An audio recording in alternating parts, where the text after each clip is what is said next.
Red టీవీలో మీ వ్యాపార ప్రకటనల కోసం ఈ నంబర్ ని సంప్రదించండి 6281747728. Hi viewers, welcome to our channel.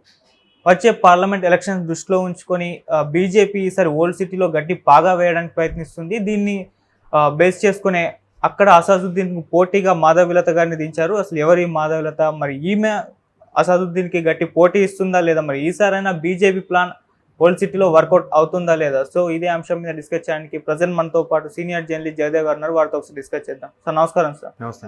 Sir ఈసారి ఎలాగైనా అసదుద్దీన్ని ఓడించి ఓల్డ్ సిటీలో పాగా వేయడానికి అయితే బీజేపీ ప్రయత్నం చేస్తుంది. సో అందుకు నిదర్శనంగానే అక్కడ మాధవీలతను ఒక క్యాండిడేట్ని నియమించడం జరిగింది. సో ఆమె ఓవైసీ పైన రెచ్చిపోవడం చూస్తున్నాం. సో అన్ని బయటకు తీస్తానని చెప్పేసి, మరి ఈసారైనా బీజేపీ ప్లాన్ వర్కౌట్ అవుతుందా? అక్కడ గెలిచే అవకాశాలు ఏమైనా కనిపిస్తున్నాయా సార్? అది చూడాలండి. ఎందుకంటే ఇప్పటికీ అర్థం కానిది ఏంటంటే, హైదరాబాదు ఏదైతే ఓల్డ్ సిటీ కాన్స్టిట్యున్సీ ఉందో అది ఇప్పుడు ఫిక్స్. ఇంకా ఎంఐఎంకి ఇంకా 7 అసెంబ్లీ నియోజకవర్గాలు, ఓ లోక్సభ. ఆ లోక్సభ పరిధిలో ఉండే అసెంబ్లీ అన్నీ కూడా ఇంకా అవే ఎంఐఎంకే. సో అది మారాలని చాలామందికి అభిప్రాయం ఉంది. అంటే ఒకే అక్కడ ఆయన మంచి చేస్తున్నాడా చెడు చేస్తున్నాడా విషయం కాసేపు పక్కన పెడితే, అసలు కంటిన్యూస్గా ఒకే వ్యక్తి వస్తే ఒక నియంత్రిత పోకట్లకు వెళ్ళిపోతుంది కదా ఎవరైనా సరే.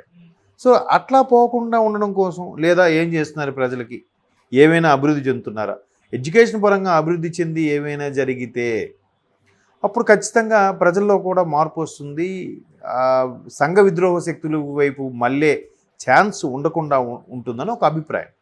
సో అలాంటి నేపథ్యంలో అసదుద్దీన్ ఓవైసీ గారు కూడా చాలా విమర్శలు ఉన్నాయి. ఆయన జై హింద్ అనే మాట చెప్పనని, అలాగే జాతీయ జెండా కూడా ఎగరవేయకుండా ఉండడం కోసం జెండా ఎగరేయలేదని, ఇలా చాలా విమర్శలు ఉన్నాయి ఆయన మీద.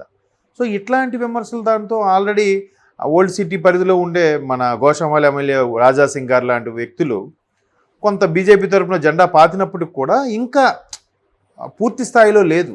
జస్ట్ ఒక 10% లోపే ఉంటుంది ఆక్యుపేషన్ బీజేపీ అనేది old city. But old city అంతా కూడా ఈ హైదరాబాద్ కాన్స్టిట్యూన్సీ ఏదైతే లోక్సభ ఏదైతే నియోజకవర్గం ఉందో, ఈ చార్మినార్ కానీ ఇవన్నీ కూడా, వీటన్నిటికి కూడా అదే పంధాలో ఎంఐఎంఏ గెలుచుకుంటూ వస్తుంది. సో అది మారాలంటే బీజేపీ ఎప్పటి నుంచో ప్రయత్నం చేస్తుంది. అయితే ఈసారి ఈ సామాజికవేత్త మాధవీలత గారు ఇంట్రడ్యూస్ అవ్వడం అనేది నాకు తెలిసి ఫస్ట్ టైం ఒక మహిళ ఎట్లా ప్రయత్నించడం అనేది. సో ఈవిడేం చేస్తారనేది చూడాలి. లెట్స్. అంటే ఈవిడ చాలా ఓల్డ్ సిటీకి సంబంధించి కానీ చాలా హెల్ప్ చేశారు. సుమారుగా కొన్ని వందల మందికి ముస్లిం మహిళలకి ఫ్రీ కాన్పు అయ్యేలాగా చేయడం, అట్లా డాక్టర్ కూడా చేశారో సంథింగ్, ఇట్లా సర్వీస్ చేస్తారో తెలియదు కానీ ఇట్లా అనుకుని నేను చాలా వార్తలు విన్నాను ఆవిడ గురించి గతంలో కూడా. బట్ మాధవీలత అంటే ఒక సామాజికవేత్త, సొసైటీకి యూజ్ అయ్యే పనులు చేస్తుంటారు, మోటివేషన్ చేస్తుంటారు, ఎవరికి ఏమైనా కష్టం వచ్చిందన్న ప్రజల దృష్టిలో ఆలోచించి వాళ్ళ కోసం పోరాటం గట్రా చేస్తుంటారు అన్నట్టుగా వార్తలు చూసాం. కానీ అంటే ఇంతగా ఆవిడ ఫెమిలియర్ అవుతారని అనుకోలే. అయితే ఆవిడ ఇలా చేసుకుంటూ పోతున్నప్పుడు బీజేపీ ప్రకటించిందంట. ఈవిడ ఇంకా పార్టీ కండువా కప్పుకోకముందే ఆవిడకి బీజేపీ ప్రకటించింది. ఆ తర్వాత ఎందుకంటే ఒకవేళ ఆవిడకి ఇస్తారేమో అనుకుని ఆల్రెడీ బీజేపీలో ఉన్న వాళ్ళు కొంతమంది కొన్ని రకాల స్టేట్మెంట్స్ ఇవ్వడం, ఆవిడకి ఎందుకు ఇస్తారు, ఆవిడేమి మా తరపున మాలో గెలిచే నాయకులు లేరా, మా దగ్గర కూడా ఉన్నారు గెలుపు గుర్రాలు అన్నట్టుగా కొంతమంది బీజేపీ సీనియర్ నేతలు వ్యాఖ్యలు చేయడం, రకరకాలుగా అది వేరే దుమారం లేగింది. అయితే దీన్ని ఇప్పుడు పేస్ చేసుకొని మొత్తానికి ఆవిడకే టికెట్ కన్ఫర్మ్ అయిన తర్వాత అప్పుడు వెళ్ళి ఆవిడ తెలంగాణ ఇన్ఛార్జ్ ఢిల్లీలో ఉన్న ఆయన పేరు మర్చిపోయాను, ఆయన దగ్గర సమక్షంలో కండువా కప్పుకోవడం ఇవన్నీ జరిగాయి. సో అట్లాంటి జరిగినప్పుడు ఇప్పుడు ఆవిడకి మీడియా ముఖంగా ప్రశ్నిస్తే ఏం చెప్తారు ఆవిడ, మీకు ఎవరన్నారు కదా, పర్టికులర్గా మీరు పార్టీలో చేరకపోయినా మీకు ఇచ్చారు అన్నట్టు కూడా మాట్లాడతారు కదా. అలా మాట్లాడినప్పుడు సొంత పార్టీలో ఉంటే ఇంట్లో మనుషులు అన్నట్టే లెక్క అన్నట్టుగా మాట్లాడింది ఈవిడ. ఇంట్లో మనుషులు ఏమన్నా పట్టించుకుంటామా, పార్టీలో ఉండడం ముఖ్యం, పార్టీ నుంచి గెలుపు రావడం ముఖ్యం అంటూనే ఆవిడ సందర్భంగా బీజేపీలో మొత్తానికి కండువా పుచ్చుకున్నారు. ఆవిడ టికెట్ కూడా కన్ఫర్మ్ అయింది ఓల్డ్ సిటీది. తర్వాత అసదుద్దీన్ విషయం మీద వ్యాఖ్యలు కూడా చేశారు, సవాల్ కూడా విసిరారు. మీరు అటు ముస్లిం యువతకు కానీ ఇటు హిందూ యువతకు కానీ ఎవరు కూడా సరైన న్యాయం జరిగింది లేదు, చాలా దారుణాలు అయితే జరుగుతున్నాయి, కొన్ని చెప్పుకోలేని విషయాలు కూడా ఉన్నాయి, అవన్నిటిని కూడా చెక్ పెట్టాలి, ఖచ్చితంగా నేను వస్తే చెక్ పెడతాను అన్నట్టుగా. అంటే ఇక్కడ బీజేపీకి కూడా ప్లస్ ఏంటంటే ఆ ట్రిపుల్ తలాక్ ఏదైతే ఉందో అది కొంచెం బెనిఫిషియరీ పాయింట్. బట్ మైనారిటీలు అంటేనే బీజేపీ కొద్దిగా యాంటీగా ఉంటారు, బట్ కాంగ్రెస్కి ఫేవర్గా ఉంటారు, అది వేరే విషయం. బట్ బీజేపీలో కూడా మంచి మంచి లీడర్స్ నేషనల్ లెవెల్లో కూడా వాళ్ళని తీసుకోవడం, వాళ్ళని కలుపుకోవడం అనే అంశం మీద కొంత బీజేపీకి ఫేవర్గా ఉంది. జనరలైజ్ చేసి చూస్తే అలా కాదు, అందరూ ఒకటే, ఎందుకంటే వీళ్ళకే సెపరేట్ రూల్స్, వాళ్ళకి సెపరేట్ రూల్స్, వాళ్ళు భారతీయులే, వీళ్ళు భారతీయులే, మరి వాళ్ళకే సెపరేట్ రూల్స్ ఎందుకు పెట్టాలి? ఇప్పుడు ఆర్టికల్ 370 సంబంధించి కూడా అక్కడ ఎన్ని ఉండేవంటే ముస్లిం యువత చదువుకోకూడదు, ముస్లిం యువత అసలు బయటికి రాకూడదు, ముస్లిం యువత అదే రకరకాల మసీదు వెళ్ళకూడదు, ఇట్లాగా వాళ్ళు చాలా మసీదులు జనరల్గా వెళ్ళరు ఎవరు కూడా, ఎందుకో వాళ్ళ సిద్ధాంతపరంగా. బట్ ఇట్లా చదువుకోకూడదు, కొన్ని రిస్ట్రిక్షన్స్ అనేది ఇవాళ రేపు 21st సెంచరీలో ఉన్నాం, ఆడవాళ్ళు మగవాళ్ళు పోటీ పడుతున్నారు, అమ్మాయిలు కూడా చదువుకుంటున్నారు.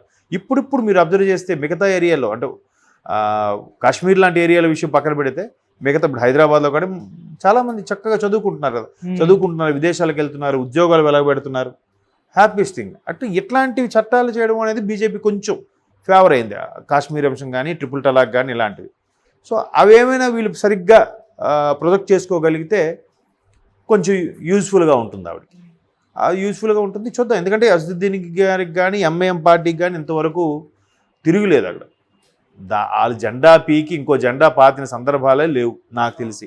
ఇప్పటికే ఆయన ఒక 4వ 5వ ఎంపీగా గెలవడం, the one and only MP. But ఆయన ఎప్పుడు ఒక్క ఎంపీ అయినా కానీ ఆయన స్వరం ఆయన వినిపిస్తూనే ఉంటాడు పార్లమెంట్లో, ఏదైనా సమస్య వచ్చినప్పుడు కానీ, లేదా ఆ పర్టికులర్ కమ్యూనిటీకి సంబంధించిన కానీ ఏమైనా విషయాలు వచ్చినప్పుడు ఆయన ఖచ్చితంగా గొంతెత్తి లేవనెత్తి మాట్లాడుతుంటారు కూడా.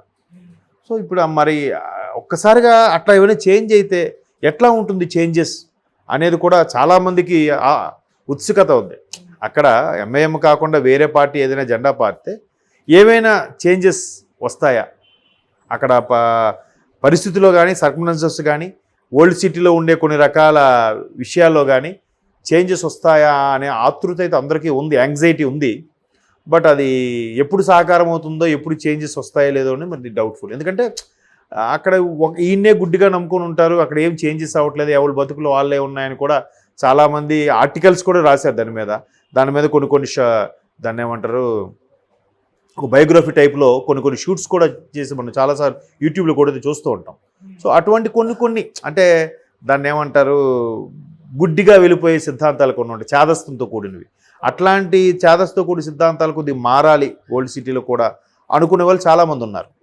సో అట్లాంటి ఏమైనా చేంజెస్ వస్తాయేమో అని ఒక చిన్న ఆశ. అంటే ఒకవేళ ఈవిడ కానీ గెలిస్తే, లేదు అది ఎంఐఎంకి ఎట్లాగూ కొంచుకోవటని అందరూ చెప్పేదే. చూద్దాం మరి జనాల నాడి ఇప్పటికైనా మారితే. అందుకే కదా అందరూ చదువుకుంటే స్వతహాగా వాళ్ళ స్ఫురణతో ఆలోచించి నిర్ణయం తీసుకుంటారని చదువు అందరికీ ముఖ్యం చేయడానికి కారణం అది. చూద్దాం మరి అది ఎంతవరకు దారి తీస్తుందో ఏంటో అనేది. మాధవీలత గారు ఎంతవరకు సక్సెస్ అవుతారు, ఒక మహిళగా, ఆవిడ ఒక సామాజికవేత్తగా, చూద్దాం. అంటే బీజేపీకి ఈమె ఆప్షన్ లాగా ఎందుకు అనిపించింది? ఆమె పార్టీలోకి లేదు, అంటే ఇచ్చిన తర్వాత సీట్ ఇచ్చిన తర్వాత పార్టీలో జాయిన్ అయింది, ఎందుకు ఈమె ఆప్షన్గా కనిపించింది? అంటే ఈవిడ చెప్పాను కదా, చాలా సామాజిక విషయాల్లో ఎస్పెషల్లీ ఓల్డ్ సిటీ వరకు ఏవేవి వాళ్ళు కొన్ని మినిమం కనీస ఫలాలు అందరం ఏవైతే ఉన్నాయో వాటిని ఆవిడ ఫుల్ఫిల్ చేయడానికి చాలా వరకు ట్రై చేసింది.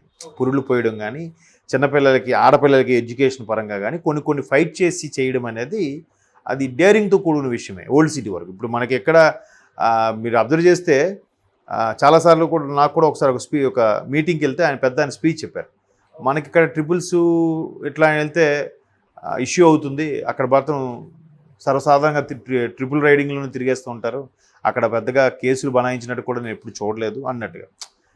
ఎందుకో మరి అటువంటి భేదాభిప్రాయాలు ఉన్నాయా, లేదంటే రూలింగ్లోనే తేడా ఉందా, రాష్ట్ర ప్రభుత్వ రూలింగ్లోనే తేడా ఏమైనా ఉందా అనేది మనకు తెలియదు మరి. సో ఇట్లాంటివన్నీ మారాలి కదా, అందరూ ఎడ్యుకేట్ అయితే, అందరూ డెవలప్ అయితే ఇట్లాంటివి కొన్ని చిరాకు తెప్పించే అంశాలు ఉంటాయి, సంఘ విద్రోహం సంబంధించిన విషయాలు, అవి తగ్గుతాయని నా అభిప్రాయం. ఓకే సార్, అది thank you so much sir. Thank you.